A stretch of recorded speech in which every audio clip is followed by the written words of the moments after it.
شروع اللہ کا نام لے کر جو بڑا مہربان نہایت رحم والا ہے۔ جو چیزیں آسمانوں میں ہیں اور جو چیزیں زمین میں ہیں سب اللہ کی تسبیح کرتی ہیں، اور وہ غالب ہے، حکمت والا ہے۔ وہی تو ہے جس نے کفار اہل کتاب کو پہلی لشکر کشی پر ہی ان کے گھروں سے نکال دیا۔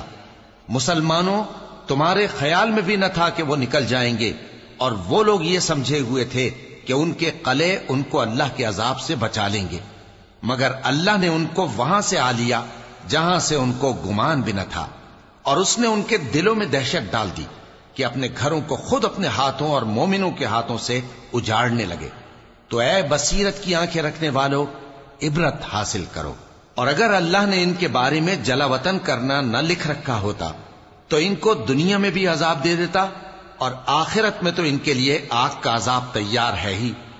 یہ اس لیے کہ انہوں نے اللہ اور اس کے رسول صلی اللہ علیہ وآلہ وسلم کی مخالفت کی، اور جو شخص اللہ کی مخالفت کرے تو اللہ اسے سخت عذاب دینے والا ہے۔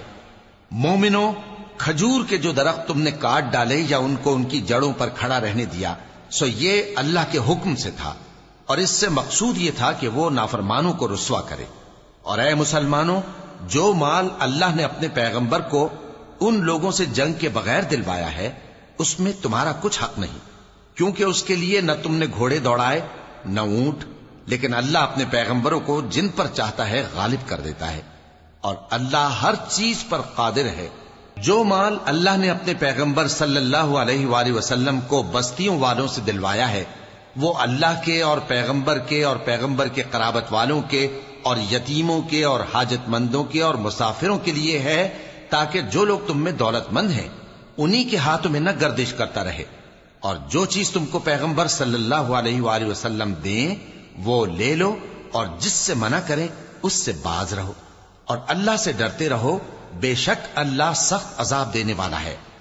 اور ان ضرورت مند مہاجروں کے لیے بھی جو اپنے گھروں اور مالوں سے خارج اور جدا کر دیے گئے ہیں، جو اللہ کے فضل اور اس کی خوشنودی کے طلبگار اور اللہ اور اس کے پیغمبر کے مددگار ہیں، یہی لوگ سچے ہیں۔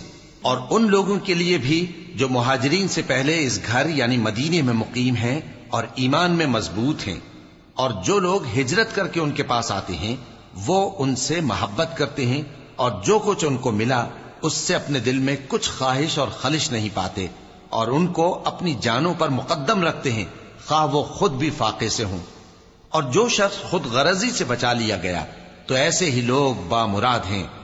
اور ان کے لیے بھی جو ان مہاجرین کے بعد آئے اور دعا کرتے ہیں کہ اے پروردگار ہمارے اور ہمارے بھائیوں کے جو ہم سے پہلے ایمان لائے ہیں گناہ معاف فرما، اور مومنوں کی طرف سے ہمارے دل میں کینہ و حسد نہ پیدا ہونے دے، اے ہمارے پروردگار تو بڑا شفقت کرنے والا ہے، مہربان ہے۔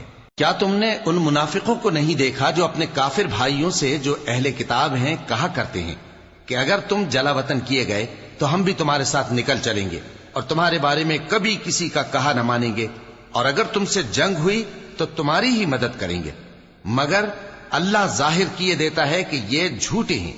اگر وہ نکالے گئے تو یہ ان کے ساتھ نہیں نکلیں گے، اور اگر ان سے جنگ ہوئی تو یہ ان کی مدد نہیں کریں گے، اور اگر مدد کریں گے بھی تو پیٹ پھیر کر بھاگ جائیں گے، پھر ان کو کہیں سے بھی مدد نہ ملے گی۔ مسلمانوں، تمہاری ہیبت ان لوگوں کے دلوں میں اللہ سے بھی بڑھ کر ہے، یہ اس لیے کہ یہ سمجھ نہیں رکھتے۔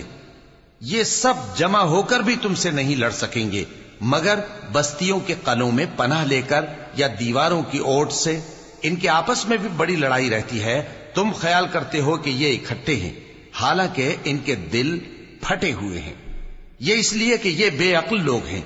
ان کا حال ان لوگوں کا سا ہے جو ان سے کچھ ہی پیشتر اپنے کرتوت کی سزا کا مزہ چکھ چکے ہیں، اور ان کے لیے دکھ دینے والا عذاب تیار ہے۔ منافقوں کی مثال شیطان کی سی ہے کہ انسان سے کہتا رہا کہ کافر ہو جا، پھر جب وہ کافر ہو گیا تو کہنے لگا کہ مجھے تجھ سے کچھ سروکار نہیں، مجھ کو تو اللہ رب العالمین سے ڈر لگتا ہے۔ تو دونوں کا انجام یہ ہوا کہ دونوں دوزخ میں جائیں گے، ہمیشہ اس میں رہیں گے، اور بے انصافوں کی یہی سزا ہے۔ اے ایمان والو، اللہ سے ڈرتے رہو، اور ہر شخص کو دیکھنا چاہیے کہ اس نے کل یعنی آخرت کے لیے کیا سامان بھیجا ہے، اور ہم پھر کہتے ہیں کہ اللہ سے ڈرتے رہو، بے شک اللہ تمہارے سب اعمال سے خبردار ہے۔ اور ان لوگوں جیسے نہ ہو جانا جنہوں نے اللہ کو بھلا دیا تو اللہ نے انہیں ایسا کر دیا کہ وہ خود اپنے آپ کو بھول گئے۔ یہی لوگ ہیں نافرمان۔ اہل دوزخ اور اہل بہشت برابر نہیں، اہل بہشت ہی کامیابی حاصل کرنے والے ہیں۔ اگر ہم یہ قرآن کسی پہاڑ پر نازل کرتے تو تم اس کو دیکھتے کہ اللہ کے خوف سے دبا اور پھٹا جاتا ہے۔ اور یہ مثالیں ہم لوگوں کے لیے بیان کرتے ہیں تاکہ وہ غور کریں۔ وہی اللہ ہے جس کے سوا کوئی معبود نہیں، پوشیدہ اور ظاہر کا جاننے والا، وہ بڑا مہربان ہے، نہایت رحم والا ہے۔ وہی اللہ ہے جس کے سوا کوئی عبادت کے لائق نہیں، بادشاہ حقیقی، ہر عیب سے پاک، سلامتی دینے والا، امن دینے والا، نگہبان، غالب، زبردست، بڑائی والا۔ اللہ مشرکوں کے شرک سے پاک ہے۔ وہی اللہ تمام مخلوقات کا خالق، ایجاد و اختراع کرنے والا، صورتیں بنانے والا، اس کے سب اچھے سے اچھے نام ہیں۔ جتنی چیزیں آسمانوں اور زمین میں ہیں سب اس کی تسبیح کرتی رہتی ہیں، اور وہ غالب ہے، حکمت والا ہے۔